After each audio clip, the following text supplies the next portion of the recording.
Studies Section 2. Plato's Metaphysics.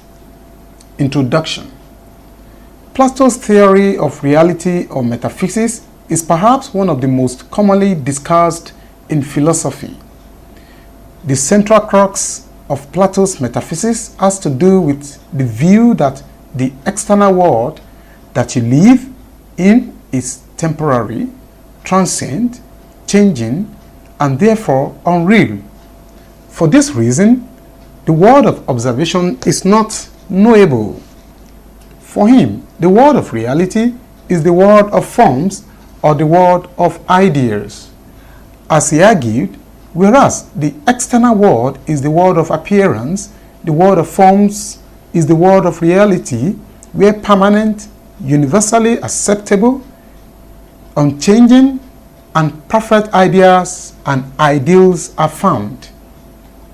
The world of observation for Plato is essentially a world of imitations, poor imitations for that matter, of what you have in the world of forms. In this study section, you will learn about Plato's metaphysics, the problem of change, and Plato's dualism. Learning outcomes for study section 2. When you have studied this section, you should be able to discuss the central argument of Plato's metaphysics, explain Plato's dualism. Plato's metaphysics. Plato was Socrates' student and founded the academy in Athens, the first institution of higher learning in the Western world. Along with Socrates and his most famous student, Aristotle, Plato helped to lay the foundations of Western philosophy and science. Plato defined metaphysics as the knowledge of the suprasensible, as the study of reality as distinct from appearance. He opines that metaphysics takes us beyond the material world to reality itself in the world of forms. This presupposition is also evident in the metaphysics of Parmenides, Spinoza, Hegel, and F.H. Bradley. Plato's metaphysics can be viewed as an interesting blend of some of the philosophers, such as Heraclitus before him. Heraclitus maintained that all of reality is in a flux and is constantly changing, and Plato agreed that when it came to the world that is experienced through the senses, that Heraclitus was right. Plato, however, believed that there was a more fundamental reality that can be known by reason, and this reality does not change. He called this non-changing reality the world of forms, which he believed was more real than the world of the senses. It is very difficult to separate Plato's epistemology from his metaphysics because they are so closely connected. The two realms of existence, as Plato saw them, are directly related to how you come to know things. There is an important difference between the knower and the known. The knowing aspect will be a central focus in epistemology, while the object that can be known will be central to metaphysics. Meanwhile, the divided line allows you to clearly distinguish between the two different disciplines. Any difference between Plato's epistemology and his metaphysics? No, because they are so closely connected. The reality of Plato's world of forms. Plato's world of the forms is unchanging and the foundation for the physical world. The idea of the world of forms can be considered to be Plato's attempt to work out Socrates' insight, which led him to pursue the metaphysical foundations of this insight. He shared Socrates' concern to capture universal concepts in carefully constructed and rationally derived definitions. However, Socrates never had much interest in metaphysics, so he never paid much attention to the question of what sort of reality these universals or forms have. Plato, however, argued that if the forms are the true object of knowledge, then knowledge must be of something real. Therefore, the forms are the true object of knowledge, and then knowledge must be of something real. They must be objective, independently existing realities. If the forms are real, then where do they exist? The question is meaningless because where and when questions apply only to spatiotemporal objects. You cannot ask, for example, where the multiplication tables exist. True, you have them in our minds and write them on our blackboards. But if our minds forgot them and the copies were destroyed, the truth in the multiplication tables would still endure. You did not even create them, but discovered them, hence they do not depend on our minds for existence.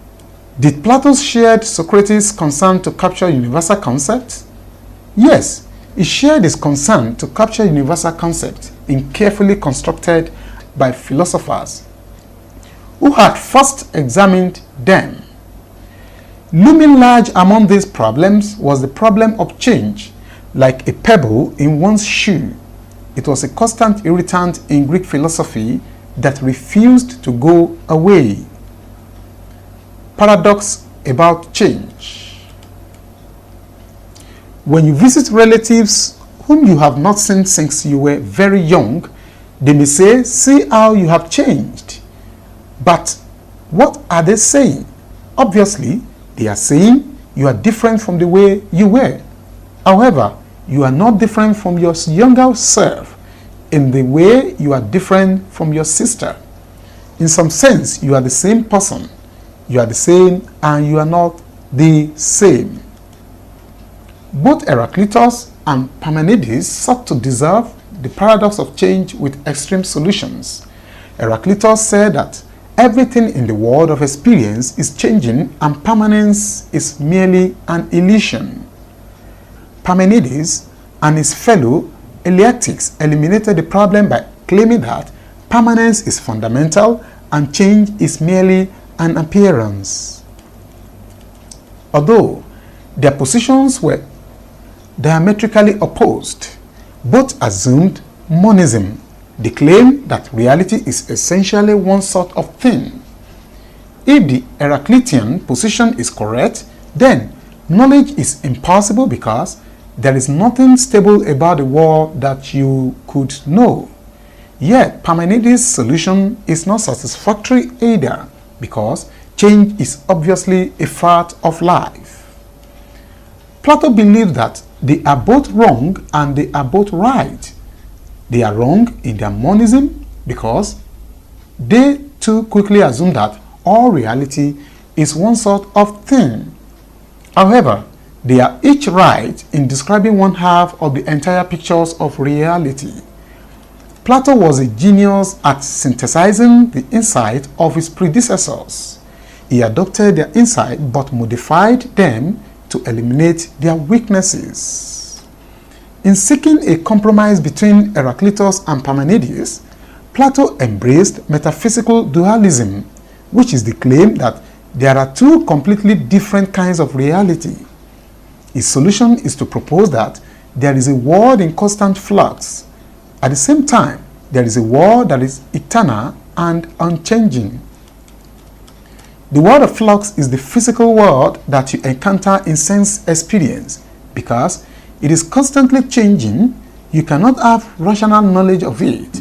The world that is eternal and unchanging is a non-physical reality. It is not located in space or time.